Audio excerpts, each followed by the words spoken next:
Muy buenas tardes, mis amados hermanos, bendecidos con toda bendición. Abba Padre. Amén, hermanos. El día de hoy, hermano, vamos a continuar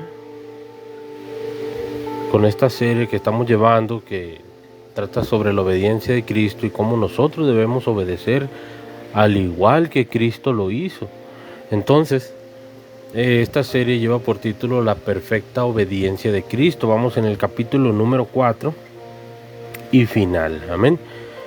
Entonces, el día de ayer estuvimos viendo que el enemigo número uno de la desobediencia, el enemigo número uno de la obediencia es la excusa, ¿sí?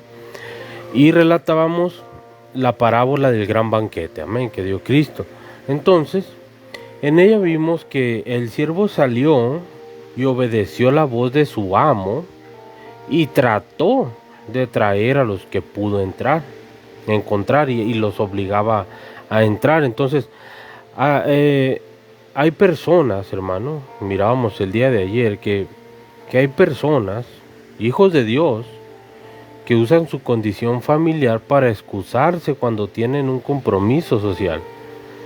Porque hemos aprendido que nuestras prioridades son Dios y la familia. Entonces tomamos la familia como excusa, ¿sí? Entonces, analizamos los componentes del banquete y con esto comenzamos la parte número 4 de esta serie. Entonces, un banquete tiene 3 componentes, hermano, en lo natural. Para empezar, en primera, debe ser invitado, ¿sí? En segunda, debes aceptar la invitación. Y el tercer componente es que debes ir al lugar donde te están haciendo la invitación para ese banquete. Entonces, en la anterior escritura, vemos la palabra bienaventurado, ¿sí? Que significa afortunado, que significa privilegiado, digno. En hebreo significa 3 veces feliz, ¿sí? Tú eres bienaventurado, hermano, no por los lujos o las posibilidades que tienes de irte a donde quieras ir, sino porque eres hijo de Dios y permitiste que Cristo llegara a tu vida, y de ahí en adelante puedes decir y afirmar que eres 3 veces más feliz que antes. Entonces, ¿por qué no le decimos que no a Dios a través de la invitación que nos hace cada semana? O más bien, ¿por qué no le decimos que no a Dios cuando Él nos invita cada día? ¿Sí?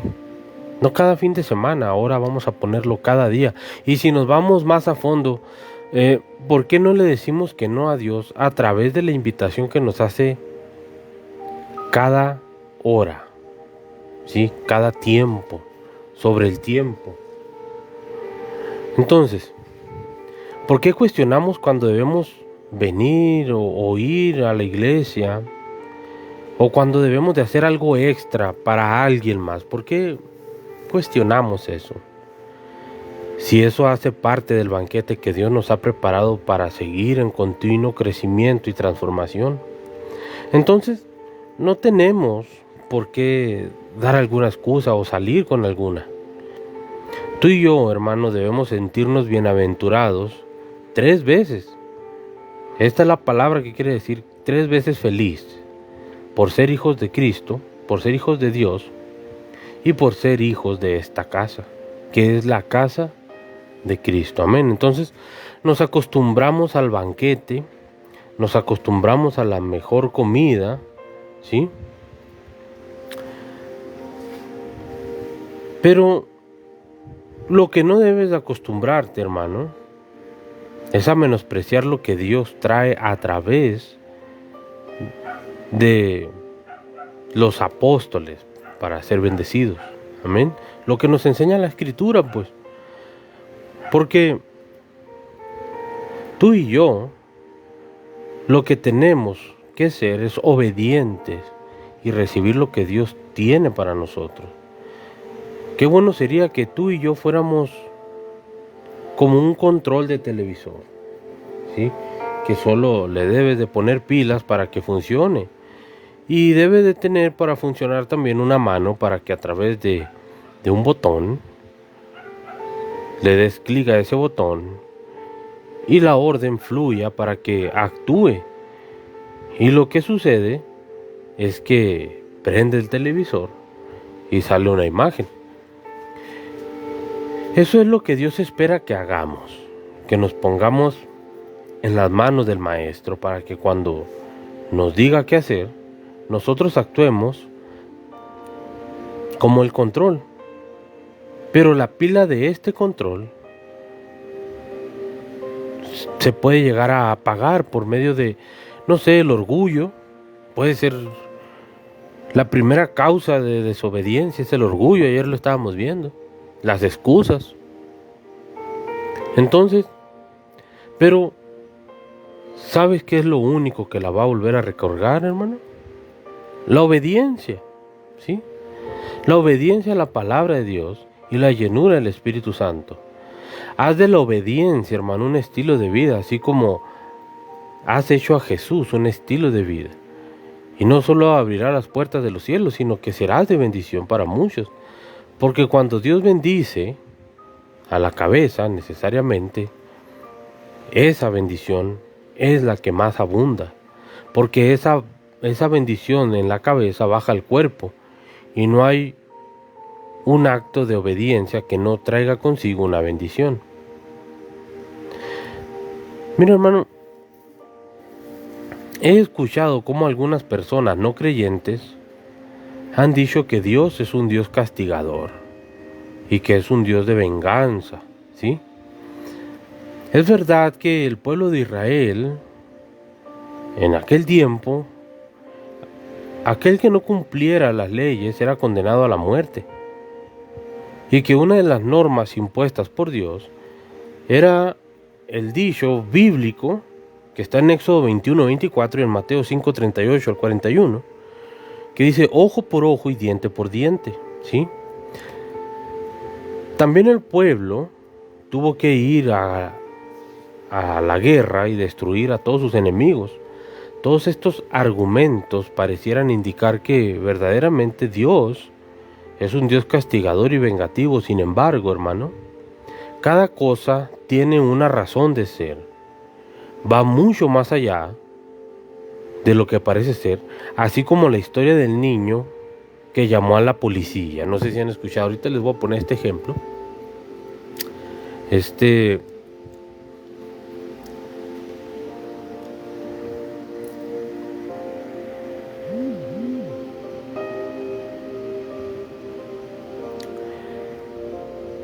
Ahorita les voy a poner este ejemplo. Hoy estudiaremos un poco más sobre Dios el Padre. Entonces, sobre Dios el Padre, y apreciaremos cuáles son sus verdaderas cualidades. Ahorita les voy a decir este ejemplo del niño del policía. Entonces, en primera, Dios el Padre en el Antiguo Testamento es el Dios del pacto, ¿sí? Como lo vemos en Génesis capítulo 9 del 1 al 7. Y en el capítulo 12 del versículo 1 al 3 y del 3 al 7. Entonces, Dios siendo creador de todas las cosas que existen y dueño de todo lo que tuvo bien a realizar, Él realizó un pacto con el hombre sin temer ninguna obligación del hombre. Y por iniciativa propia, demostrando así la importancia que tiene el ser humano para Él, como lo recalca el Salmo capítulo 8, versículos del 3 al 4.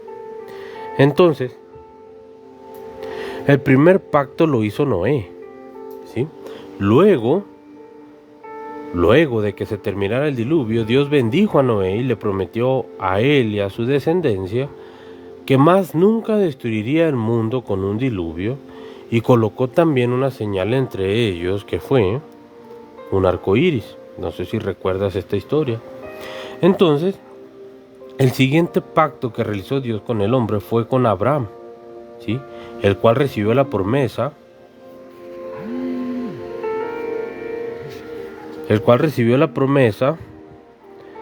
de Dios, de que si hacía y seguía los preceptos, él iba a bendecir a su familia y le haría una gran nación, y por medio de él serían benditas todas las naciones. Esta promesa se cumplió, hermano, al igual que la anterior de la descendencia de Abraham. Vino el libertador del mundo y por medio de él la humanidad es bendecida y recibe salvación. Entonces, Dios es en realidad misericordioso y perdonador. Una de las escenas del Antiguo Testamento donde podemos ver la misericordia de Dios es con Moisés y el pueblo de Israel en Éxodo, del capítulo 34, del 6 al 7. ¿Sí? En estos versículos se expresa la alabanza de Moisés hacia Dios luego de apreciar su gloria. Esta era la segunda vez que Moisés se encontraba con Dios para recibir de él los 10 mandamientos. La primera vez, el pueblo de Israel, que se había quedado esperando a Moisés abajo, cerca de la montaña, sintió miedo y temor por la gran demostración de Dios en la montaña, el estruendo y el humo que salía de ella, y en la ausencia de Moisés, en vez de buscar a Dios, se crearon un ídolo de oro y lo adoraron. Aunque el deseo de Dios era destruir al pueblo de la desobediencia, hermano, y destruir de la descendencia de Moisés, crear otro pueblo, por medio de la petición de Moisés y la misericordia del Señor, no destruyó al pueblo, ¿sí? Dios siempre le ha dado una oportunidad más al hombre de arrepentirse. Su misericordia es grande. Aún los pueblos que estaban en guerra con Dios y con su pueblo tuvieron oportunidad de redimirse. El ejemplo de esto tenemos al pueblo de Nínive. Antes de destruirle, el Señor envió un profeta, Jonás, para predicar y hablarles de la palabra, hablarles sobre el arrepentimiento. Conociendo Jonás la misericordia de Dios, no quería ir, ¿sí? Porque sabía que lo más probable era que cuando él predicara y el pueblo se arrepintiera, Dios los perdonara. Esto lo puedes ver en Jonás capítulo 4. Entonces, aquellos pueblos que no aceptaron la gracia de Dios y que no se arrepintieron, lamentablemente fueron destruidos. Entonces, es verdad que Dios es un Dios de amor y misericordia, pero también es un Dios de justicia, ¿sí? Estos pueblos recibieron el juicio de Dios. Otro ejemplo es las ciudades de Sodoma y Gomorra, lugares en el cual fueron ángeles del Señor a sacar a Lot y a su familia de ahí, y todo el pueblo quería abusar de ellos, ¿sí? La inmoralidad, tal mal, estaba ahí que, aún luego de que Lot salió de aquel lugar con sus hijas y Sodoma y Gomorra fueron destruidas, sus hijas emborracharon a su papá Lot y tuvieron relaciones sexuales con él. Este hecho, reprobado por Dios, fue reprobado por Dios, pero ellos tuvieron descendencia, ¿sí? de esta unión, pensando que no habría más hombres en la tierra. O sea, la misericordia y el perdón de Dios también lo podemos apreciar en muchos de los salmos, donde se expresa el arrepentimiento y la confianza del hombre en Dios, como lo dice el Salmo 51 y el Salmo el Salmo 51 y el Salmo 56. Dios es Salvador. Isaías capítulo 33, versículo 35 y capítulo 35, versículo 4. Otra forma como el Antiguo Testamento presenta a Dios es como un Dios de salvación. El libro de Isaías, el mensaje de Dios al pueblo de Israel, es para que se arrepienta y para que confíen en Él. Dios traerá salvación a todo aquel que cree en Él y guarda sus mandamientos. Ellos serán salvos, y será salvo todos aquellos que han deseado hacer el bien en su corazón y caminan en justicia y hablan lo recto. Dios es un Dios de refugio, como vemos en Salmo capítulo 46, versículo 1, ¿sí? En la palabra de Dios también podemos apreciar a Dios el Padre como nuestro refugio, el nuestro Dios, donde tendremos amparo y fortaleza. Es Él el que puede ofrecernos auxilio en cualquier problema o tribulación. Si nuestra confianza, hermano, está puesta en Él, no hay nada en que debamos temer, pues Él nos protegerá y nos defenderá de cualquier cosa, y no habrá nada que pueda hacernos más daño si Dios es nuestro refugio. Entonces, Dios, nuestro Creador, es también nuestro Padre. Génesis capítulo 1 y Malaquías 2:10 lo representan así. Dios es presentado no solo como nuestro Creador, sino también como nuestro Padre. Cada detalle de la creación resalta el amor de Dios con nosotros, hermano. Todo lo que creó en la tierra fue hecho para nosotros y para nuestra fidelidad. Dios nos colocó como administradores de la tierra. Más que otra parte de la creación, para Dios fuimos lo más valioso. Todos somos sus hijos y es por eso que toda la humanidad debe estar unida, pues todos somos hermanos. Entonces, Dios es el Dios de la creación. Primera de Corintios capítulo 8:6 lo afirma. Al igual que en el Antiguo Testamento, en el Nuevo Testamento encontramos las mismas características de Dios creador, ¿sí? Entonces, todo fue creado por Dios. Su amor se refleja en cada detalle de la creación. Si vemos los ciclos sostenibles de la Tierra, tales como el hidrológico, el oxígeno, el carbono, entre otros, veremos que tan maravillosa es la creación divina y su perfección, aún en un mundo infectado con el pecado. Nuestros cuerpos, hermano, y sus sistemas tan complejos, pero tan perfectos, que permiten el desarrollo de la vida, también permiten el crecimiento, permiten la restauración de nuestro cuerpo. Y en cada detalle de la creación podemos apreciar a un Dios amante y misericordioso que está pendiente de nosotros, de sus criaturas. Es por eso que no hay excusas para ninguna persona de decir que no conoció a Dios, ya que toda la creación y cada detalle que hay en ella nos revelan y nos muestran el amor de Dios y la grandeza de sus obras, como lo dijo Pablo a Roma en el libro de Romanos, en el capítulo 1, versículo 20. También lo remarca el Salmo 19:1. Entonces, la mayor revelación de Dios el Padre la recibió la humanidad y fue por medio de su Hijo Jesucristo, como lo vemos en Juan capítulo 1:18, en Juan capítulo 3:16, en Juan capítulo 14 del 1 al 14. Entonces, cuando Jesús vino al mundo, con cada palabra y con cada acción mostró el verdadero carácter del Padre. Jesús dio alivio, ¿sí?, a la sanidad de los enfermos, restauró a pecadores y les perdonó sus pecados por medio de Dios, ¿sí?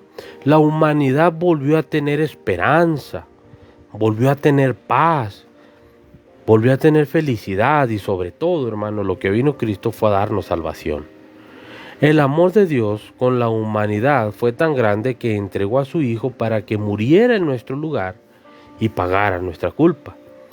Parábolas hablan de esto. Lucas capítulo 15. En la palabra de Dios, Lucas tiene un capítulo completo con 3 parábolas de Jesús que hablan sobre el amor del Padre. Inicia con la parábola de la oveja perdida, lo cual nos muestra que Dios ama a todos por igual. Amén. Sin embargo, si uno de nosotros se aparta por el mal camino y se aleja de Dios, queda expuesto al peligro y a la destrucción. Entonces, nosotros somos muy valiosos para Dios, que Él se encuentra con nosotros y se concentra en nosotros y hace el detalle, tiene un detalle con nosotros, un detalle de amor, que se toma el tiempo para ir a buscarnos y nos busca hasta encontrarnos. Y cuando nos encuentra nos protege y nos restaura, ¿sí? Te voy a decir una cualidad de que Dios, hermano, nos compara con ovejas, ¿sí? La oveja, hermano, es el único animal que no tiene un un animal salvaje de su versión.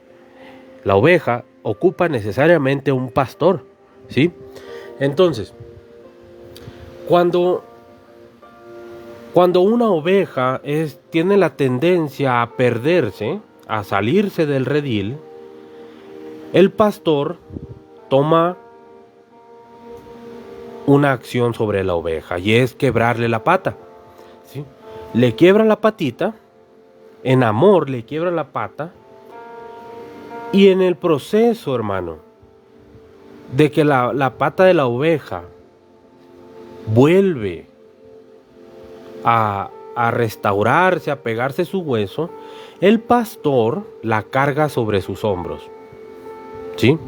Todo el tiempo va caminando con la oveja sobre sus hombros hasta que llega el momento donde la oveja entiende que debe de estar ahí junto con el pastor, ¿sí? Entonces, después que se le cura la patita a la oveja, esa oveja es la que más va enseguida del pastor, nunca se le despega, porque sabe que en amor ese pastor la curó, ¿sí? Es lo mismo que pasa con nosotros, hermano. En lo espiritual, ahora nosotros somos hijos de Dios, somos una oveja de Dios. Entonces nosotros cuando tendemos a salirnos del redil, Dios hace lo mismo con nosotros, nos quiebra una patita. Y nosotros lo llamamos un proceso, ¿sí? En este proceso Dios nos está cuidando, Dios nos está observando, nos da alimento, nos da cuidado, ¿sí? Y nos dice el Salmo 23 que unge nuestra cabeza con aceite. El aceite, hermano, no solo servía para ungir. Los pastores lo utilizan hasta el día de hoy para curar heridas. Les quita el aceite de oliva, las rebosan su cabeza, las limpian, porque les quitan bichos, ¿sí?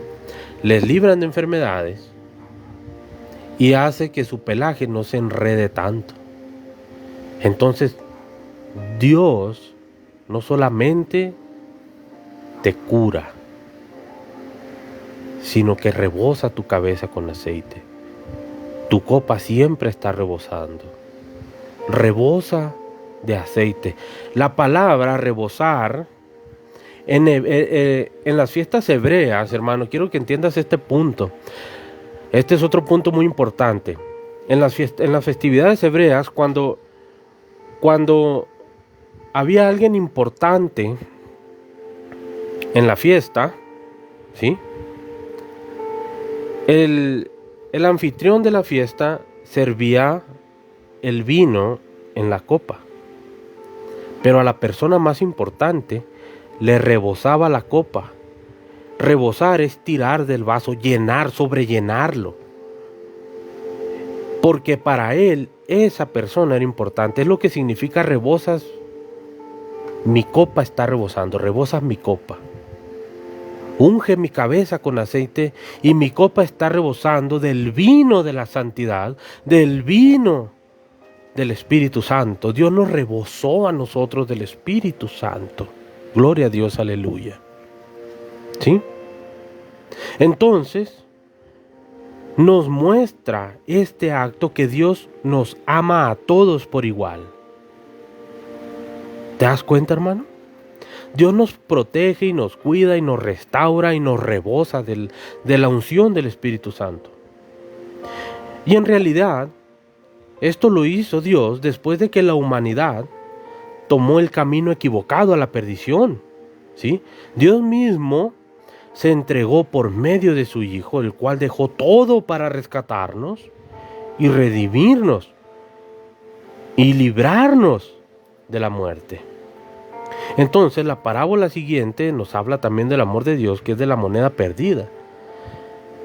Esta parábola también muestra que somos valiosos para Dios y aunque estemos perdidos sin saberlo, porque podemos estar perdidos, hermano, aún adentro de la iglesia, ¿sí? Puedes estar ahí perdido, cumpliendo con, no sé, tu ministerio, si tienes algún ministerio, o simplemente estás llenando un requisito al ir. Estás perdido. Pero ¿sabes qué? Tenemos un Dios que es experto en encontrarnos. ¿Sí?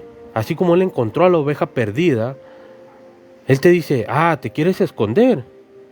Escóndete. Escóndete, hijo mío, escóndete. Yo soy experto en encontrarte. Yo encontré a la oveja perdida. Yo encontré la moneda perdida. Escóndete. ¿Sí? Para que veas qué tan valioso eres para mí. Porque aunque estemos perdidos, hermano, el Señor nos busca con mucha diligencia hasta encontrarnos. Y no solo cuando nos encuentra, se goza cuando nos encuentra. Porque la palabra dice que cuando un pecador se arrepiente, un pecador no simplemente es una persona que está en el mundo. Un pecador también puede ser un hijo de Dios. ¿Sí? Puedes estar en la iglesia y ser un pecador. Ojo con lo que te estoy diciendo, es muy importante. Porque si tú no cambias tu manera de pensar, siempre te vas a estar viendo en el pecado. Porque el pecado en lo primero que abunda es en nuestra mente, antes de llevarlo a un acto. Entonces, si tú te sigues viendo pecador, vas a seguir cometiendo pecado. ¿Sí? Probablemente esta es la razón por la que muchos no dejan de pecar hasta el día de hoy, hermano. Porque no han cambiado su manera de pensar. Si dejas de pensar en el pecado, vas a dejar de pecar. Es obvio, es muy fácil. ¿Sí? La carne para nada edifica. Cuando tú entraste al agua bautismal, Dios te llenó del Espíritu Santo. De un agua no salen dos fuentes. De una fuente no pueden salir dos aguas. Tú ya eres redimido del Espíritu. Y el Espíritu no peca. Nosotros cometemos pecado con la carne, pero antes de llevarlo a la acción, Pablo dijo que nosotros nos pusiéramos el yelmo, ¿sí? De la armadura de Dios. Porque los dardos del enemigo entran por medio de ¿dónde? En los ojos, por los ojos y por los oídos. A Eva la llevó a pecar escuchar una mala conversación. Ojo con las malas conversaciones. Entonces el pecado también entra por los ojos. Cuando tú tienes un pensamiento de pecado y no lo llevas cautivo a la obediencia de Cristo, cometes el pecado. Ojo, tú tienes fíjate bien, tienes todo el derecho de pensar mal. Tú tienes todo el derecho de pensar mal. Fíjate bien lo que te estoy diciendo. Pero no tienes el derecho de obrar mal. Fíjate bien, controla tu mente todo el tiempo. Tú tienes el derecho de pensar mal de cualquiera. Pero tienes prohibido cometer el pecado de ese pensamiento. Y cuando venga ese pensamiento a ti, que son los acusadores que tenemos en la mente, ¿sí? A estos acusadores se refiere el salmista.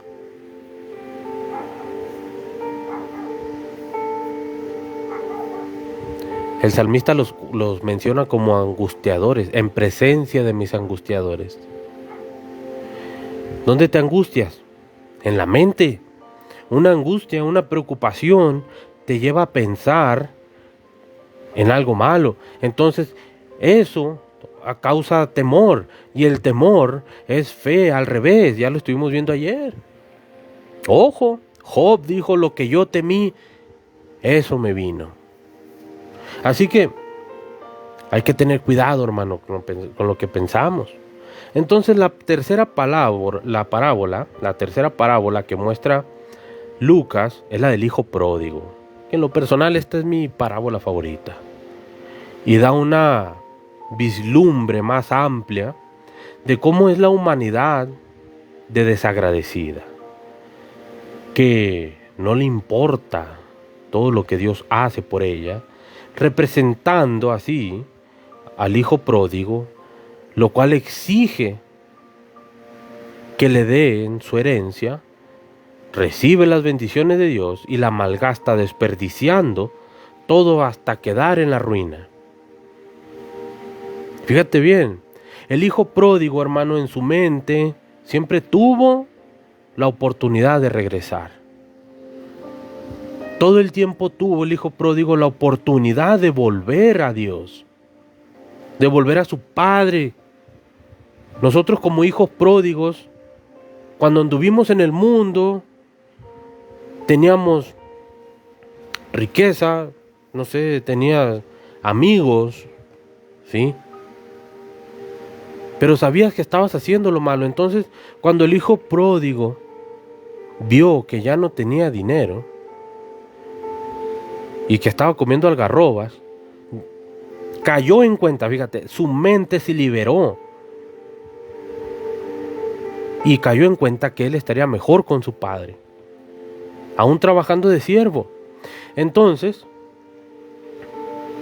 él vuelve al padre. El padre lo estaba esperando. Era la costumbre hebrea de que el hijo siempre se aproxime al padre. Ahora, fíjate lo que hizo el padre del hijo pródigo. Él se levantó cuando lo miró que venía en el camino y corrió a abrazarlo. Esto es un acto que no se hacía en las costumbres judías. Y es lo mismo que hace Dios con nosotros, mi hermano. Él corre a donde nosotros estamos a abrazarnos. ¿Sí? Entonces, aunque ya nos gastemos todo, aunque ya hagamos hecho esto, el Padre siempre está dispuesto a recibirnos si nos arrepentimos y volvemos a Él, como lo hizo el hijo pródigo. Mira, no solo nos va a recibir, sino que se gozará y hará una gran fiesta por nuestro regreso. Mira, la palabra de Dios en Mateo capítulo 5, el versículo 45, y también en Primera de Juan, capítulo 4, versículo 8, nos presenta el carácter del Padre, ¿sí? El amor. A aquellos que dicen conocer a Dios deben amar a los demás, pues Dios es amor. Su amor rompe las barreras, hermano, y es pleno. Dios, el Padre,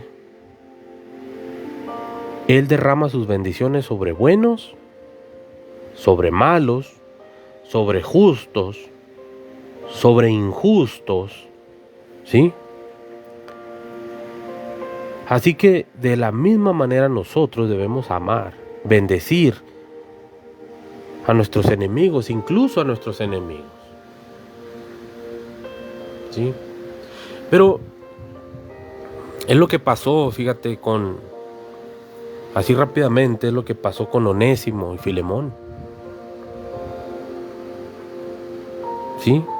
¿Sabes cómo se escucha el perdón, hermano? ¡Padre! ¡Padre!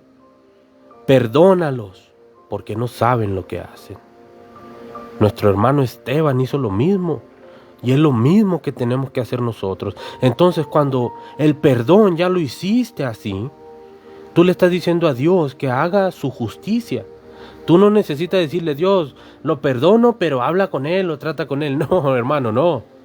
Tú debes de perdonar. Y perdonar no es olvidar, perdonar es recordar a Cristo muriendo en la cruz. Porque nosotros se lo debemos a Cristo. De la misma manera nosotros debemos de perdonar a nuestros enemigos. Aunque es difícil a veces amar a nuestro enemigo. Es donde Dios te sube la apuesta y te dice, ¿sabes qué? Ok, tú me estás diciendo que pare mi justa venganza sobre lo que te hicieron. Sí, ahora te voy a negociar esto que tú estás diciendo. ¿Por qué no ahora lo bendices? Y yo te doy el doble de mi presencia. Oh, gloria a Dios. Qué hermoso es estar en la presencia. Eso es algo que yo no me puedo negar a hacer ese trato. Y yo empecé a bendecir a mis enemigos. Claro que me va a doler cuando me acuerde, pero es donde digo, perdónalo Dios porque no sabe lo que hace. Y yo le voy a decir, bendícelo en el nombre de Jesús, que encuentre el camino a ti. Que todo lo que haga le prospere, Señor. Y lo digo de corazón, porque yo tengo el doble de bendición. ¡Ah, gloria a Dios! ¿Cómo se va abriendo el entendimiento, hermano? ¿Te das cuenta lo que es perdonar? Perdonar no es olvidar. Perdonar es recordar. ¿Sabes por qué Cristo? Mira. ¿Sabes por qué Cristo hizo este perdón? Porque los que lo estaban matando, cuando lo estaban crucificando, Él no le podía decir a las personas que lo estaban matando, los perdono. Porque ni siquiera le estaban poniendo atención. Se estaban burlando de Él, lo estaban escupiendo, lo estaban martillando, lo estaban lacerando, le estaban clavando una daga en su costado, una lanza en su costado. Entonces ellos no lo estaban escuchando. Por eso mejor le gritó al Padre, perdónalos porque no saben lo que hacen. Todas las legiones de ángeles estaban listos para venir a rescatar a Cristo. Pero con esa súplica de perdón, Dios paró todo el morbo, oscureció el día para que nadie viera el dolor de su Hijo. Alabado sea Dios para siempre, por los siglos de los siglos. Baruch Hashem Adonai, Abba Padre. ¿Te das cuenta, hermano? Es ese perdón, hermano, en obediencia que nos enseña Cristo. Cristo, nuestro hermano mayor. Entonces lo que define, hermano, el carácter de Dios es el amor de este principio de la obediencia. Y de este principio parten todas las demás características y atributos de Dios el Padre, tales como Dios, el Dios de pactos, Dios misericordioso, Dios perdonador, Dios creador, salvador, nuestro refugio, Padre amante, entre otros muchos más. Todo lo que ha hecho Dios el Padre, lo que hace y lo que hará es motivado por el amor y su deseo de darnos vida, vida eterna y felicidad en plenitud. Cristo, hermano, obedeció y murió obedeciendo al Padre. Aceptó el juicio de su Padre en obediencia para salvarnos. La perfecta obediencia de Cristo. Mira, hermano, ya para terminar, hemos visto solo algunos atributos y características de Dios el Padre, que nos dan una gran demostración del verdadero carácter de Dios y su amor por nosotros. Mira, ¿necesitarán saber más para creer en Dios? ¿Necesitarán más para confiar plenamente en su palabra? Desgraciadamente sí. Antes, cuando va a empezar la Pascua, cuando está el Pesaj se llama, Pesaj, empiezan ellos con unas palabras diciendo, si no nos hubiera sacado del desierto, con eso hubiera sido suficiente. Si no le hubieras dado a Moisés las tablas de la ley, con eso hubiera sido suficiente. Y ellos empiezan así hablando y empiezan a decir que ellos hubieran seguido creyendo en Dios, aun si no hubiera pasado todo lo que pasó, y hubieran seguido esperando que Dios los salvara. Desgraciadamente, llegó el Salvador y ellos no lo vieron. ¿Sí? Sin embargo, aún en cada situación de nuestra vida, Dios está presente para mostrarnos su amor y para ofrecernos su bendición. También nos ofrece su ayuda. Si nosotros se lo permitimos, Dios nos ayuda. Por eso, te voy a pedir, hermano, que no esperes más y acepta a Dios por completo en tu vida. Es la mejor decisión que puedes tomar. Recuerda, hermano, te voy a dar un recordatorio. Dios, hermano, no se enoja si desobedeces deliberadamente. No, hermano, claro que no. Dios lo que hace es entristecerse por la decisión que tomaste y desobedecer. Y se entristece más por la consecuencia de tu decisión de desobedecer, por esa consecuencia que va a traer a tu vida. Pero recuerda que tenemos un Padre, ¿sí? Y cuando veas que estás a punto de hacer un acto de desobediencia a tu Padre Dios, arrepiéntete. Mira, esta palabra arrepiéntete es traducida del griego como metanoia, que literalmente significa meta, significa más allá. Noia significa mente o pensamiento. Entonces, literalmente, lo que debemos hacer es cambiar de nuestro pensamiento antes de hacerlo un acto de pecado y de desobediencia en nuestro cuerpo, que haga entristecer a nuestro Padre Celestial. Amén. Cambia tu mente, mi amado hermano. Este es el tema del día de hoy. Ama más, perdona más, vive tu vida al máximo. Baruch Hashem Adonai, Abba Padre.